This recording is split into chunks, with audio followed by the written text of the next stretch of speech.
So welcome to episode 15, and this episode is a bit dreary or sad.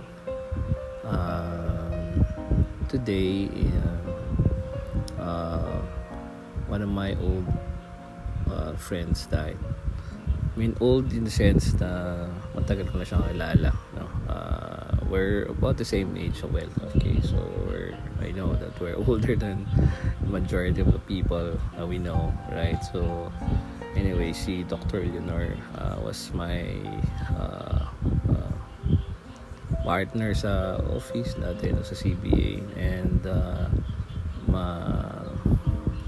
when I was dean, she was the program chair, and we were both teachers. Tapos she supported me in many ways, even yung Innovison, isa sa mga great supporters yan. And dahil kong sinasabi sa mga bata na kasi si Missioner yan ang mami ng CBA, and ang CBA means, diba, yung College of Business and Accountancy sa LPU. And syempre sa research, no, kami kapag ka-partner marketing hawak niya, ako naman operations, MA, ganyan. Minsan MA hawak din niya, ganyan. And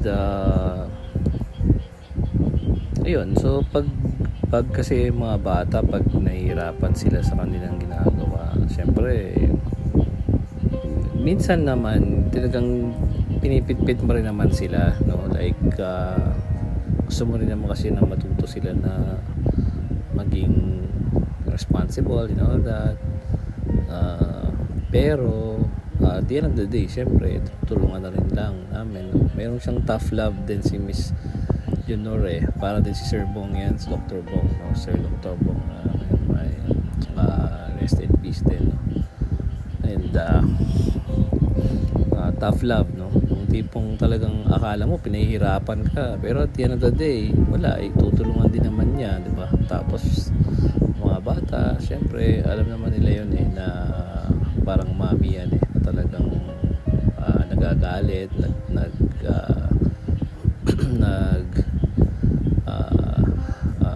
pinapagalitan sila, and para lang i-push sila, diba? Ganun naman talaga yan. And of course, itong kanyang death is in a way sudden, kasi alam ko meron siyang comorbidity, and then she got COVID, and then siguro na trigger talaga yung kanyang sakit, tapos napunta siya sa ICU. And I just hope that she wasn't in so much pain and all that, no? And I'm sure yung mga family members niya, lalo pa, alam ko may maliit pa siyang anak, and yun, whom she's very proud of. She would always post her daughter's accomplishments and all that. And siguro ngayon is more of step back and realizing all the people that we've lost. I think nasa 30 something thousand na tayo, 35,000. And I know I have also a friend na nawala yung mother niya, and countless, no? Meron pang isa, yung mentor namin sa PQA, no? He was the one who really taught, I think, sa Philippine Quality Awards, siya talaga yung nagturo, no? Si Dr. Calino. And I just saw na namatay din siya, no? I don't know if it's COVID related or something like that, but parang sa dami ng mga taong nawawala, mga kaanak nila na pinapost na lang nila, makikita mo naman nagiging black yung kanilang profile picture, or kakaroon ng parang candle or something. I also had pala a former student in high school na yung kanyang stepfather, I don't know, parang I think stepfather niya yun, died like also recently. So daming no, parang hindi ka naman napapagod magsabi ng condolences, pero parang what's happening is, you know, and then kung naalala nyo yun, 2012, naalala nyo 2012 ba yun? Hindi 2012 eh. Parang ano nga ba yun, basta there's this movie about parang yung may dalawang bata na sa end of the parang they're trying to find out, parang may mga numbers, no? And then they thought that it's just random numbers until finally they realized that it's actually saying that, you know, the world is going to end. But then in the end, merong mga, you know, mga little mga good people, I don't know, they're good, no, na pinili mga aliens. Call them aliens, call them angels or whatever, but they were exited from the planet. And used to comment that yun, merong ganun idea sa Bible na parang towards the end of times, parang the righteous, or I don't know necessarily righteous, pero siguro nga righteous, nagkakaroon ng rapture, you know. Parang narinig ko pa nga dati when I was younger, yung mga evangelist before na talagang very, yung mga fundamentalist na evangelist. When you say fundamentalist, ito yung mga talagang, you know, kung ano yung nasa Bible, sinasabi nila na ganito mangyayari, you know, rapture, ganyan. Makikita mo na lang na everybody, you know, makikita mo na, oh, sana punta si ganyan, parang gano'n. And then come to think of it, kumbaga, sa US, 700,000 na namatay, sa atin 35. So parang, di ba, in a way, nagsimula nga pala to sa mga mga doctors, mga health workers. In a way, we are experiencing you know, quote unquote rapture of sorts of those people who were taken from us. I remember telling, I still do, you know, tell my friends na mga kinukuha talaga yung mga yung mababait eh. Kaya huwag muna tayo maging masyadong mabait para pag sumilip si Lord, sabihin na, teka muna, huwag muna kunin si George. hindi pa yan mabait, masama pang tao yan. Parang gano'n, pero it's just like a joke or something. Pero you know, parang what would you say somehow ease the pain and burden of these people, diba? Talagang tears are for those who are left behind, no? Sabi ng mother ko dati, there's this poem that I think she wrote or something. There's a line in it that says tears are for those who are left behind, you know? And come to think of it, that's really true. I mean, why would the people who've gone, you know, if they're gone to nothingness, then why would they cry or be sad, right? If they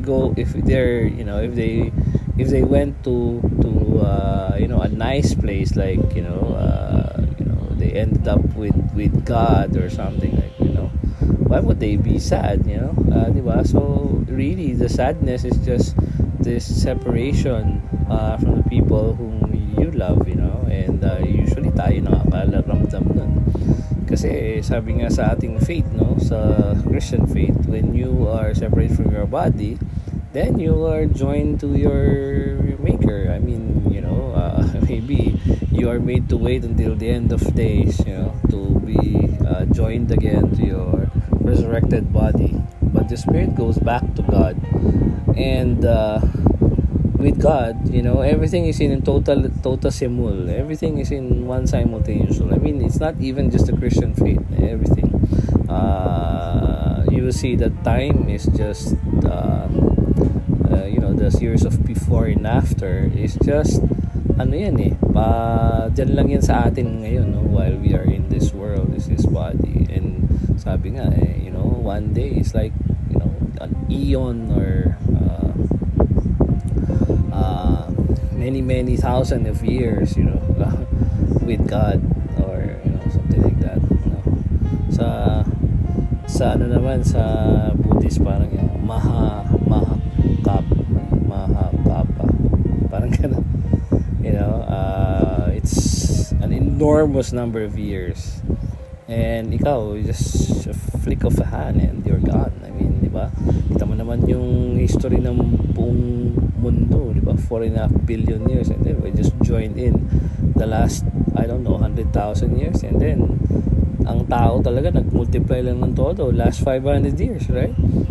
Versus mo yun sa 4.5 billion years history of the world and 14 or so something billion years of the universe, you would see how small and insignificant we are.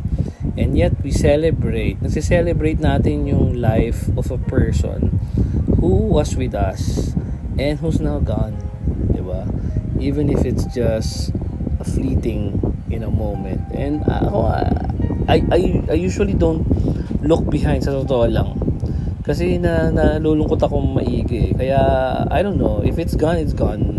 Hindi ko na siya masyado binabalikan. Hindi na ako I'm not fond of remembering the past, and then yung pipikit ka and then remember mo na yan dati magkasama kami sa ganyan, tapos meron kaming mga tawanan din sa office ganyan. Kasi malulungkot ka lang talaga siguro naging part ko na talaga yung ganun, na talagang push back, wala na yan, wala na nating isipin yan, because you will just feel lonely and sad.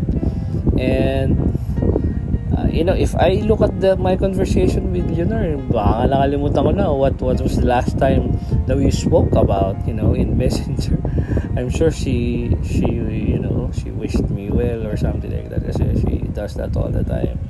And yun nga ako, I always feel talaga that life has to be celebrated. And I used to think before na siguro until now I do, na parang life is just a series of ups and downs, and then in the end you die. Parang it's just a tragic series that in the end you die. Parang yung series ni Spartacus, you would somehow think na they would end up like he somehow managed to escape into the to the mountains or something, where the Romans will never be able to catch him. But in the end he dies. All the heroes, they eventually die. So ganun din naman tayo. But instead of being sad or lonely, or instead of being depressed of one soul passing, one life passing,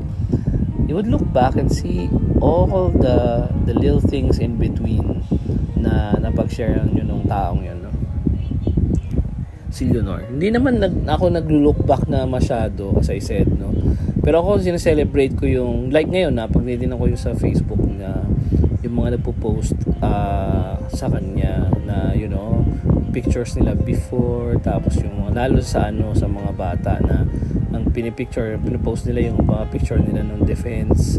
Kasi totoo naman talagang ang laki ng tinulong sa kanila ni Miss Leonor na para lang maka-graduate and all that.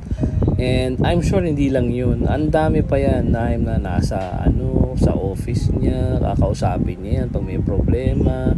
Hindi ko alam kung ano pa ang mga binigay niyang tulong niya. I'm sure may mga iba pang talagang tulong talaga na binigay siya. May mga secrets na i-share sa kanya na talagang binigyan niya ng pansin, hindi niya share sa iba. At alam mo yun, talagang ganun siya And then kahit na nasa hallway, tapos minsan ang oras namin hanggang alas 5 lang, minsan lalampas pa yan 6-7 o'clock. Nakita mo paglabas mo sa dean's office, may kausap din siya sa kabila, diba? So parang alam mo yun, parang may mga tao talagang ganun na talagang very diligent sa kanilang pagtatrabaho. And not because nagpapasikat sila or something. Ang daming times na ginagusto na siyang gawing dean or something, pero hindi naman niya gusto yung ganun Ang gusto talaga niya ay, I think, yung magkaroon talaga siya ng impact sa buhay ng mga tao. And I know now, ngayon, makikita natin talaga na malaking naging impact niya sa mga tao. I'm sure hindi lang siya yan. I'm sure you also think about your lola, your lolo, yung mga taong naging mahal mo sa buhay na somehow, some of them have passed, and kahit anong nangyari, kahit ilang taon na, like my father and then my lola in the 1990s left us for good, but you still remember them, you still celebrate their lives.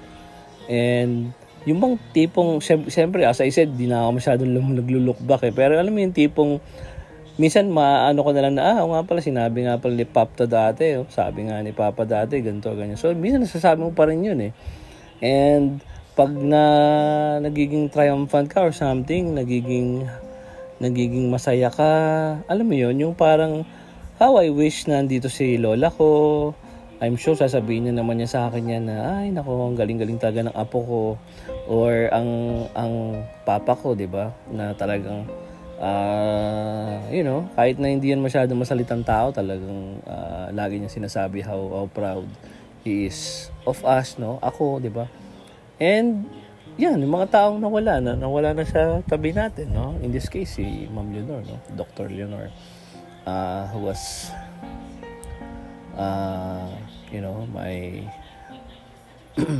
my office mate, my co-teacher, my friend, no, my colleague, no, sa LPU, and for all the countless other people who left us, I sure hope na we'll all end up happier, and that we should give more meaning to the people whom God gave to us. Kayo din, yung mga taong natulungan ni Dr. Leonor, kayo na mga nabigyan niya ng time, I'm sure marami kayo, and kung paano kayo binibigyan ng oras na hindi siya naghahangad ng kapalit, alam mo yun, basta makita lang niya kayong successful, gawin nyo din, do it the same, do the same, pass the flame forward, pass the torch, pay it forward, find somebody in the future matutulungan nyo rin without saying anything, and then someday we will all meet again in one eternal class. And then we'll spend the rest of the days being made better by each other's existence. And I just hope that we will all do better when our time comes. So this is a prayer to Miss Leonor. Eternal rest grant unto her, O Lord God, and let perpetual light shine upon her. May Dr. Leonor Alusan rest in peace. Amen.